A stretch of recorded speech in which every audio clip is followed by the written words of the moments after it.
is the test of sonship. That is a test of a son. If you see a son you call a son, and you can't instruct and he obeys without questioning, forget it. It's not a son. You see a child.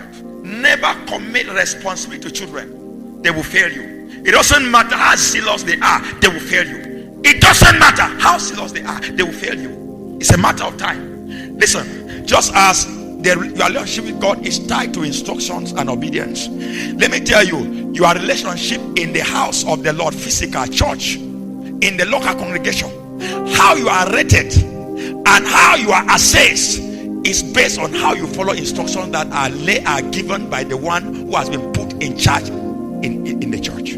There is no way I would know whether you are growing, whether you are maturing or not. The way I assess your growth is how you take certain instructions serious. Instructions are given. Some of us will neglect them. Some of us will take them very detailed. Listen, when you want to see grown up that can handle responsibility, even in your absence, just give instruction and watch them handle instructions. Beloved, let me say this.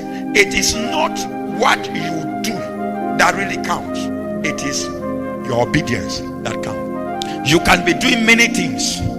Those are the things you are passionate for. It doesn't demonstrate growth. Children are passionate for the things they want to be passionate for, and they do them. When you want to distract them from the things they are passionate for and align them with certain things, they never align. Sons are able to disconnect from the things that they love doing and connect to the things that are relevant to their leader, because they are going somewhere. It's not about what they want, it's about where they are going, as are being led. When Jesus was telling his disciples to go and tarry in Jerusalem, there were many of them who had different agendas. But because they were aware that their master was leading them somewhere, they had to let go all of those that they thought had in their minds, and they had to take what their master was saying. Beloved, have we been stunted as plants in the church, or we are growing? What are we doing with the instructions that are being given to us every day? What are we doing with the word that is we are being taught every day? What are we doing? Beloved, you can never grow when you have not realized the importance of following simple instruction. Buy your computer today. The best you can do to handle it is with simple instructions. And I have seen people who have bought TVs, and because they were in a hurry, excited to use their TV, they did not realize that their TV was 110. They thought every TV is always at 220, and they took their TV and plugged to the wall, and everything blew. It blew. Why? Because they felt that it will always go the way they have always thought. Instructions are key to success. Instructions are key to advancement. Instructions are key to getting to the direction you have been designed to get to. Don't think that just being zealous is enough.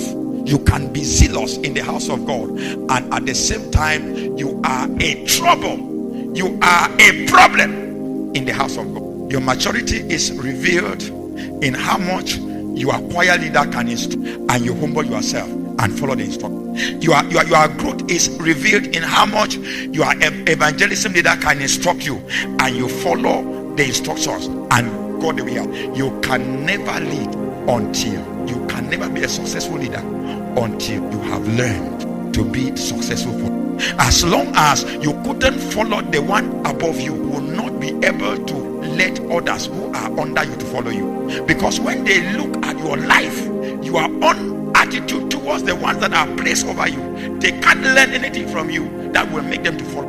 And we are wondering why we start building and it's not working. The reason is because we have not learned the secret of growth. Growth in the kingdom is tied to, beloved, let me say this to you. In the kingdom, there's no democracy. A kingdom is ruled by others.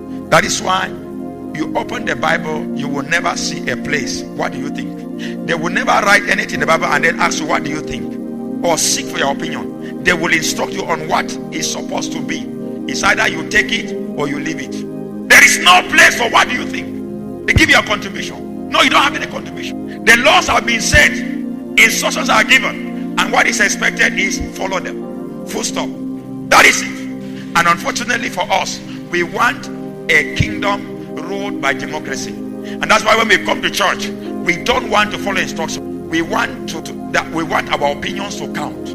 It is not so in the kingdom. Your opinion. I remember reading the book of Acts, and the Bible says, and the apostles were taken and locked up because they were preaching. They were taken and locked up in prison because they were preaching. And then in the night, the angel came and opened the prison doors and removed them and said, go back to the place we are preaching and be preaching.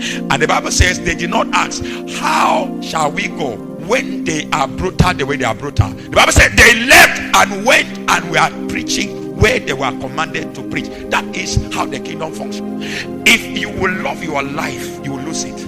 If you will love your life, you will never be of any use in the kingdom. You can imagine, people were taken and locked in the prison because they were preaching somewhere.